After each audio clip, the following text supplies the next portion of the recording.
Je m'appelle Bangali Keita, principal du collège Moriba Diakité. Monsieur le principal, les élèves ont décrété 92 heures renouvelables. Alors, quel est votre sentiment par rapport à ça? En tant que chef d'établissement, ça me fait beaucoup de soucis. En tant que parent d'élèves aussi, je suis très préoccupé par la situation qui prévaut dans la commune.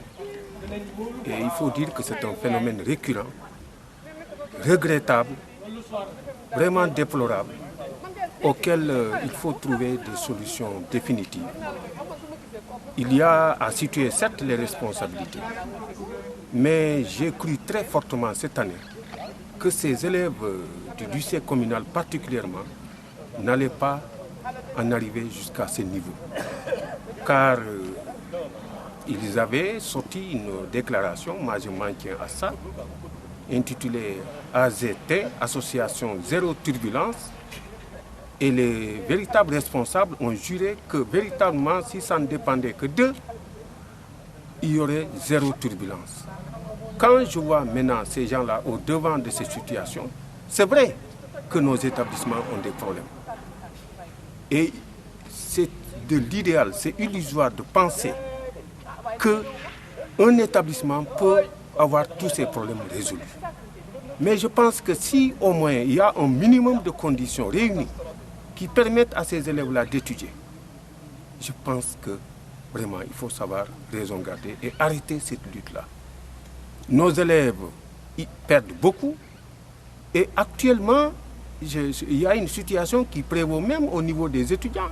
Pas plus tard qu'hier, le 3, j'ai reçu un groupe d'étudiants qui ont fait un état des lieux pour dire que les étudiants venant de Tamba ont un niveau véritablement faible. Ils ont en tout cas des difficultés au niveau de l'université.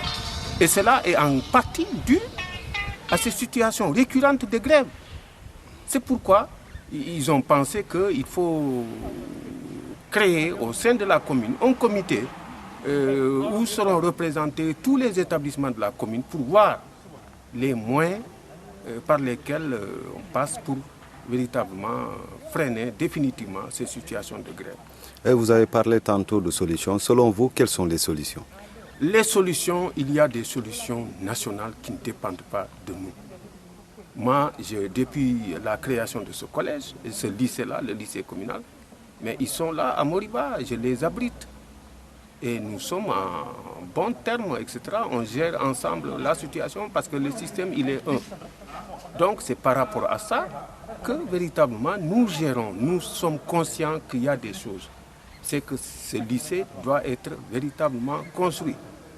Mais en attendant, quand on règle les questions essentielles, tout n'est pas réglé, même les questions essentielles. Mais quand il y a un minimum de conditions pour travailler, je pense qu'il faut travailler. La solution radicale, c'est bien entendu la construction du site, du lycée en question. D'autres solutions provisoires sont en train d'être trouvées et cette année, il faut saluer les initiatives de l'IA qui n'a ménagé aucun effort véritablement pour montrer à ces élèves-là que l'autorité, l'institution est avec eux et que nous sommes très soucieux. Les parents d'élèves se sont mobilisés. Moi qui abrite ce lycée-là, enfin, ce n'est pas moi parce que ça c'est une institution, c'est le collège Moriba. Mais tout cela, c'était des moyens véritablement que les gens ont mis en place. On leur a affecté même 2 salles. Moi, j'étais obligé de faire tourner mes classes pour leur affecter 2 salles. Je ne dis pas que je fais du chantage, mais c'est pour montrer que tout le monde est conscient de la situation et que nous sommes là pour les accompagner. Parce que ce sont nos enfants. Vraiment, c'est regrettable. Mon sentiment est qu'il faut mettre fin à cette grève-là, que les élèves se mettent à travailler parce qu'il y a des enjeux. Il faut que ces élèves-là réussissent. D'année en année, le taux d'admission, que ce soit au bac ou au BFM, est en train de baisser. Ça crée des problèmes. Parce qu'au fond, la finalité de tout ça, c'est la centralité de l'élève, c'est la réussite des enfants. Mais malgré tous les moyens qu'on met, si les enfants ne réussissent pas en masse, ça pose problème. Merci beaucoup.